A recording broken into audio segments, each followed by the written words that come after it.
Welcome back to the weird side of YouTube. I'm your host, Author DC Knipe, and this is The Reading Storm. If you watched the other video, which is Tropes I Love to Write on the Writing Rainbow playlist, this is the partner video for that called Tropes I Loathe to Read. Now they're both interchangeable, but I wanted to do one video per playlist.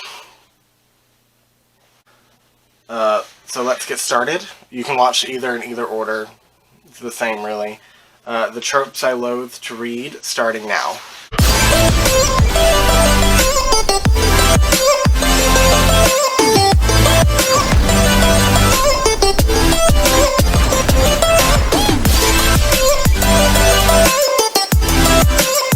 The first trope I want to talk about is insta-love. Now, this aggravates the hell out of me. No one falls in love at first sight. That's not a thing. It's not love. It's infatuation. You can definitely catch feelings for someone at first sight, but none of those feelings are love. It is lust, it is infatuation. That's about it. Because you can't love someone without knowing who they are. You can be attracted to them, sure, but that's not the same thing. And I really hate it when characters first meet and they're all of a sudden wanting to die for each other. I don't like it. It makes no sense. It just makes me think they have some kind of baggage that they need to get taken care of before they even start to look for any kind of relationship, personally. The next one I have written down here is Wicked Witches, and in parentheses I say, which is why I subverted this trope in Dream, because the villain is a wicked witch, but there's a twist to it. I need some water. Okay. There's a twist to it. I'm not going to spoil it, but I do love when Wicked Witches have more to their story than just being a Wicked Witch. Like, tell me about their magic. Tell me about their past. Did they go to magic school? But I just hate it when they're nameless. They have no backstory. It's just, they're Wicked Witches. That's all. In every fairy tale, there's a Wicked Witch. And it's just, you know nothing about her. She has no business being in the story other than being a villain or someone that transforms someone into something. It just, if you're not going to have a story for a character, then don't have a character there. Have her mentioned in passing. Don't have someone go on this grand journey to find her, spend 5 minutes with her, and then dip. Whatever. The next trope I hate, not only to read, but it's in lots of media, is killing your gays. And killing your gays is when you have gay characters and the only thing that you can think of to do with them is kill them off, either for tragedy points or sympathy or whatever. But this is such a tired, played out trope, and it feels at this point that people are just using it for woke points because they think that every gay person dies tragically in their early 20s or some bullshit, which is clearly not the case because I'm old as hell. I'm 31. But it honestly feels like they have no idea what to do with these characters. They added them for woke points, and now they're like, where do we go?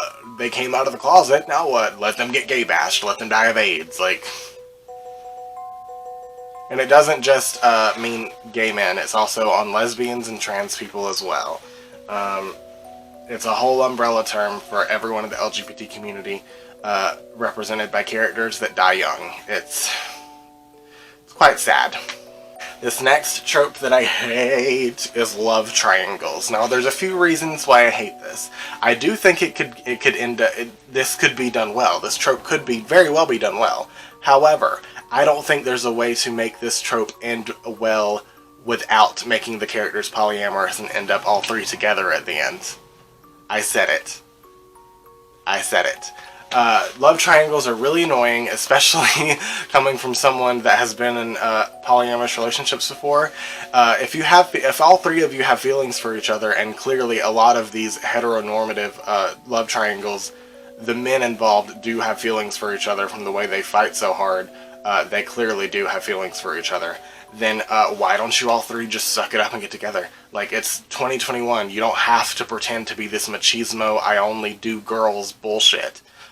For example, Riku and Sora from Kingdom Hearts. I don't even care. If y'all both love Kairi and y'all clearly want to bone each other, why don't y'all all just suck it up and get together?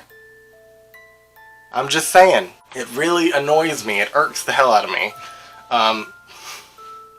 Also, I don't like this trope because it sometimes involves bisexual people cheating, and it frames all bisexual people as cheaters, and that's really upsetting. And if you are upset that I'm saying someone should be polyamorous but you shouldn't cheat, and you're conflating the two, you're part of the problem. Polyamory is not cheating, I'm sorry. The only reason my polyamorous relationships did not work is because I found out that I'm not actually polyamorous. I did not know that at the time. I was trying to hold on to my boyfriend, and he wanted a polyamorous relationship, so I let him open it up.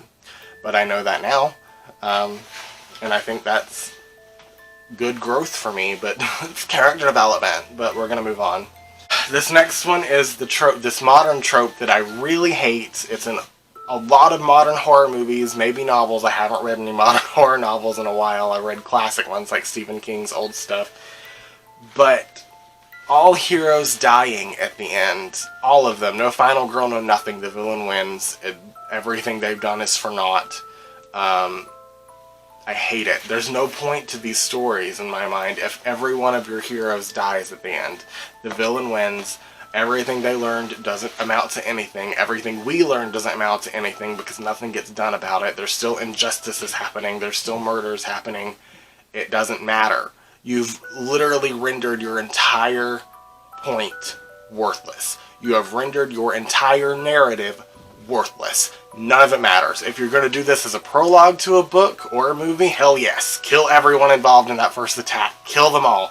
But let someone else learn about this. Let someone else learn about it, and then stop it by the end of the movie, or the book, or whatever.